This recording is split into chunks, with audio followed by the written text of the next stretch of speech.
The U.S. ambassador to Canada found himself on the defensive in Halifax, accusing Canada of being difficult in ongoing trade discussions. Pete Hora repeatedly told the Halifax Chamber of Commerce that Canada was mistaken, insisting this isn't a trade war. I would suggest he looks in a mirror, because the issues between the U.S. and Canada are caused by the U.S., one observer commented. Trade tensions between the United States and Canada have simmered for months, fueled largely by President Trump's reciprocal tariffs. These tariffs, imposed in the name of protecting American industries, have triggered real consequences for Canadian businesses and families alike. Into this already tense environment stepped U.S. Ambassador Pete Hora in Halifax. He tried to calm the waters, insisting that what's happening is not a trade war but merely negotiations. He even went so far as to claim that Canadians lacked passion for their relationship with the United States. Rather than diffusing tension, his words acted like a spark on dry grass. What was intended to soften the debate only hardened opinions. For many Canadians, it sounded dismissive, even insulting. Many saw it as an attempt to downplay the very real economic and social pressures created by U.S. policies. Well, when you kick the dog, you can't be surprised when it snarls back, one commentator noted. When you talk about annexation or the 51st state and treat your partner like a second-class player, all I know is I don't want to cross over to the U.S. right now, said an ordinary Canadian, expressing the frustration felt by many. The reaction was immediate and emotional. Across social media, in conversations at local stores and cafes, Canadians pushed back, accusing Washington of gaslighting them. They argued that the tariffs imposed by Trump were the real source of economic pain and disruption. This frustration manifested in everyday decisions. More Canadians are now choosing to shop at home rather than cross the border for goods. Statistics. Canada reported that in August 2025, car trips returning from the U.S. fell by 34% compared to the previous year. U.S. alcohol sales inside Canada have declined, while Canadian book sales and local goods have risen. Trade flows themselves show the tangible impact. Canadian exports to the United States have dropped by roughly 2% this year, equaling a $5 billion loss. These numbers aren't abstract. They represent families in border towns facing economic strain, small businesses losing revenue, and communities adjusting habits to protect themselves from external shocks. Ambassador Hora's remarks only seem to reinforce the sense among Canadians that they need to close ranks and defend their market. We have the ambition, but a deal is a deal, and it has to work for both sides. Canada will agree only to deals in the best interest of Canadians, said a local trade official. Against this backdrop, Prime Minister Mark Carney responded with measured composure. He did not escalate the rhetoric or engage in personal attacks. Instead, he drew a clear line. Carney emphasized that Canada would only pursue agreements that genuinely benefit Canadians, not deals designed in Washington. The so-called larger deal suggested by the ambassador, covering steel, energy, and critical minerals, is not on the table unless it clearly serves Canada's interests. Carney reminded audiences that the USMCA already provides a functioning framework for trade, offering mechanisms to resolve disputes and maintain economic stability. He stressed that Canada's priorities are clear. National interests come first, and no external pressure will change that. While consultations with businesses continue across all three countries, Ottawa is in no rush to strike a new deal. Carney emphasized that Canada has alternatives. From strengthening ties with Mexico to expanding trade with Europe and Asia, the country is already moving toward a more diversified economic future. The contrast between Ambassador Hoistra and Carney could not be more apparent. Hoistra appeared frustrated, searching for the enthusiasm that Canadians no longer show.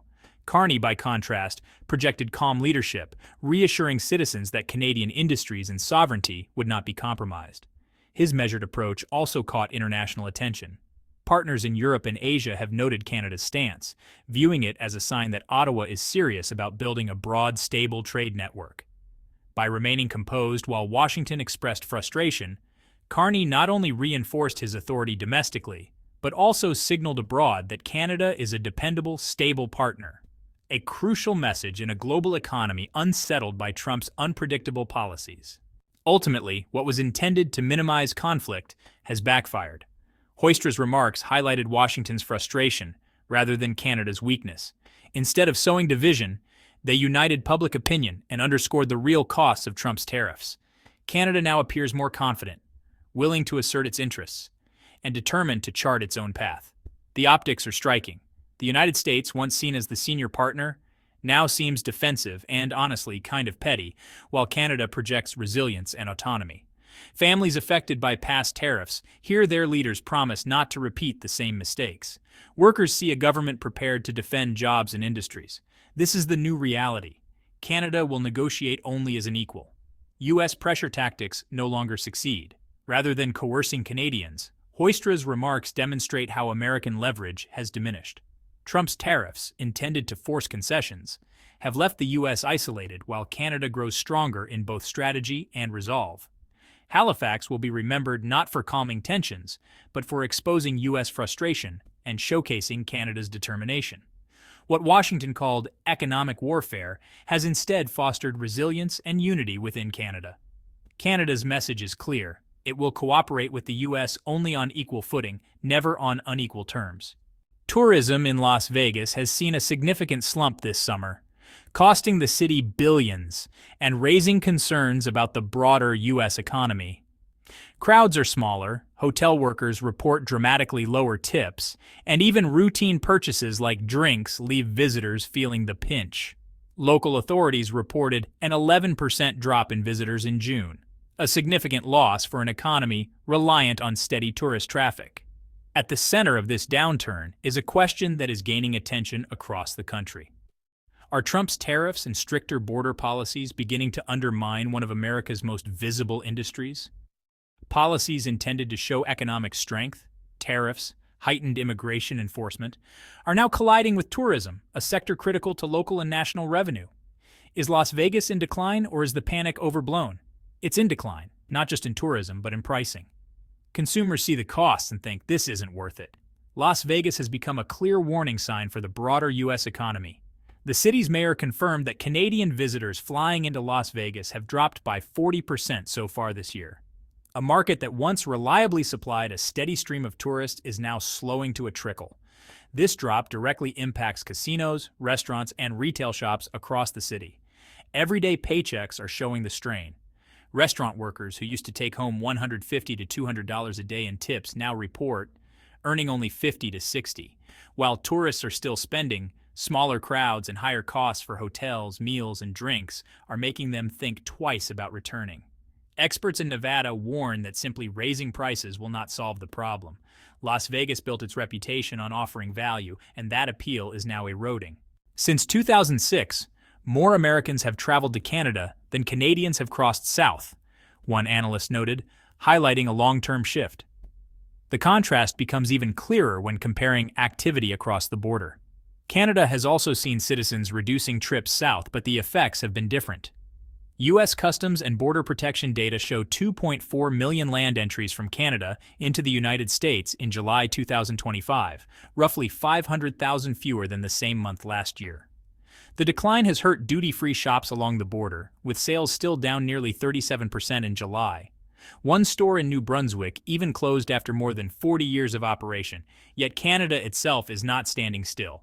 For the first time since 2006, excluding pandemic years, more Americans traveled north than Canadians traveled south. Statistics Canada confirms that in June and July, cross-border flows favored Canada. Families, sports fans, and summer travelers increasingly chose Canadian cities as destinations. Despite some challenges in border towns, Canada has positioned itself as a stable and welcoming option. In this climate, Prime Minister Mark Carney's message of patience and openness resonates not just with trade partners, but with ordinary travelers. The lesson is evident. President Trump's tariffs, intended to project strength, are hurting American tourism. From Las Vegas to border duty-free shops, the sector is losing visitors, particularly Canadians who previously traveled in steady numbers. At the same time, Canada is quietly gaining ground as more Americans choose to cross north and experience Canadian cities. Trump's approach is making the U.S. less attractive, while Canada benefits simply by maintaining stability. Resilience, it seems, is outpacing force. So what if Trump suddenly reopened the USMCA? What impact would that have for Canada and the United States? That's the question a political analyst recently posed. Well, one expert responded saying, he's harming Americans, not just Canadians. Tariffs on Canada are effectively hitting the American people. Since August 1st, Canada-US trade has faced its sharpest strain in decades. Canada is among the hardest hit by Trump's global tariff measures. But honestly, the effects extend both ways. Approximately 20 million Americans rely on trade with Canada for jobs, and the reverse is also true. Trade with the US is critical for Canadian jobs, but these tariffs are hurting both countries, as one official explained. Ontario Premier Doug Ford was quick to sound the alarm. Speaking directly to American viewers on CNN, he warned that Trump could end or renegotiate USMCA with a single signature, years ahead of the scheduled 2026 review. Ford emphasized that tariffs not only punish Canadian exporters, but also effectively tax American consumers. He highlighted the tangible costs, more than 37,000 manufacturing jobs lost in the U.S. since April, the lowest sector employment in 5 years, and $6.2 billion in additional costs for the American auto industry. Ford's message aimed to build political pressure inside the United States, where the economic fallout is already visible. While Ford confronted Trump's tariffs publicly, Prime Minister Mark Carney has taken a different approach, characterized by strategic patience and careful calculation. The Prime Minister must weigh the impact across all industries and regions, balancing immediate needs with national unity, one analyst explained. It's a cohesive, strategic approach on behalf of all Canadians. After the August 1st increase, Ottawa refrained from announcing new retaliatory tariffs. Instead, Carney emphasized keeping communication channels open with Washington and considering the national interest across all sectors before taking action. His calculation rests on the fact that USMCA still protects most Canadian trade. In June, Royal Bank of Canada data showed that 92% of Canadian exports to the U.S. entered duty-free. The remaining 8%, mainly steel, aluminum, and other sensitive products, faced an average tariff of roughly 30%. Rather than rush into concessions, Carney's team is pursuing market diversification. Trade with the European Union has grown by double digits. Exports to the United Kingdom have increased. Senior ministers have been in Mexico coordinating strategies to avoid the divide-and-conquer approach anticipated from Trump in any USMCA renegotiation. Yes, we're in ongoing discussions with the Americans, Carney confirmed, but he did not specify when he would next speak with the U.S. president. Donald Trump may have grabbed headlines, but Ontario Premier Doug Ford didn't hold back in his remarks. When asked about Trump's reputation in Canada, one blunt assessment came through. He's probably the most disliked politician in Canada. Ford and Prime Minister Mark Carney are aligned in one central goal, protecting Canada's economic interests. However, their approaches could not be more different.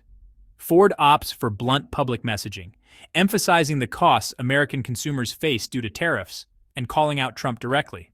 Carney, on the other hand, remains measured, avoids personal attacks, and carefully times his interventions to maximize leverage at the negotiating table. This dual strategy, public pressure and quiet diplomacy, has kept Canada's response cohesive while sending a signal to Washington that Ottawa will not be pressured into quick concessions. The threat of an early USMCA rupture is real. Trump has demonstrated that he is willing to bypass standard timelines if it strengthens his bargaining position. Yet Canada maintains leverage. Strategic minerals critical to U.S. manufacturing, energy exports, and robust agricultural trade all give Ottawa bargaining power. At the same time, Trump faces rising domestic prices and job losses, limiting his room to escalate further. Canada's challenge will be balancing firmness with openness to solutions that benefit both sides. Since August 1st, the standoff between Washington and Ottawa has become a high-stakes test of endurance. Trump is pushing hard with tariffs to force movement. Carney is responding with strategic patience, while Ford amplifies the message in U.S. media outlets.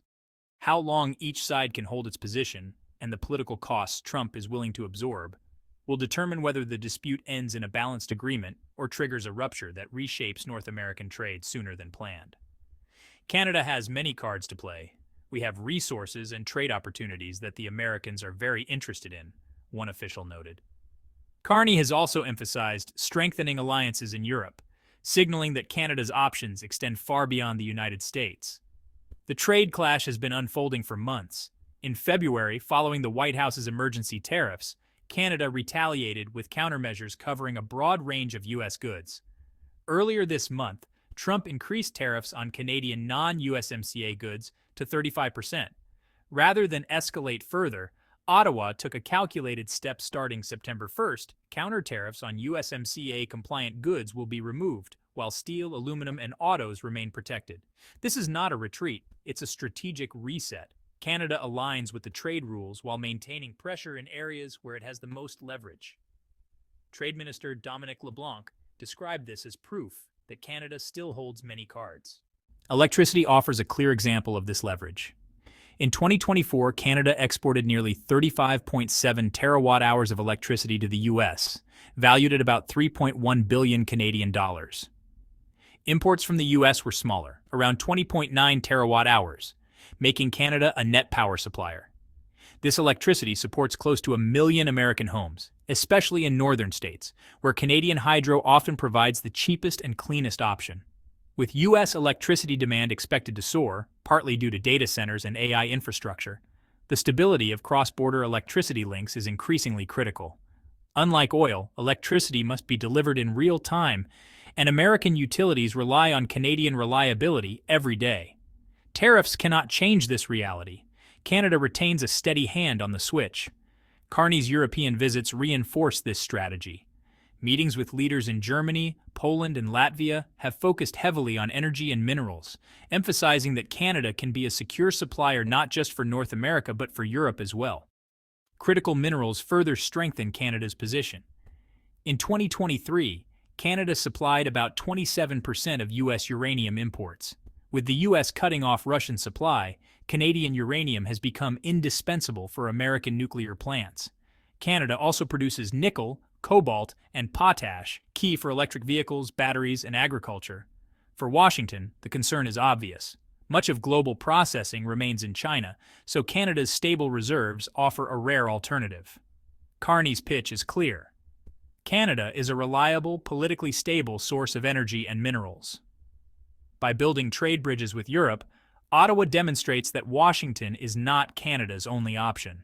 What was intended as pressure, Trump's tariffs, may ultimately accelerate Canadian diversification.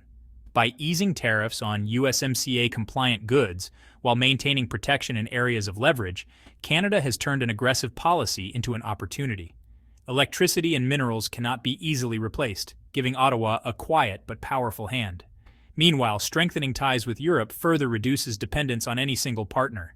The result is unmistakable. Tariffs have not weakened Canada. Instead, they have highlighted the country's strengths and strategic assets, leaving Ottawa better prepared for negotiations and showing that Trump's attempts to corner Canada may have backfired.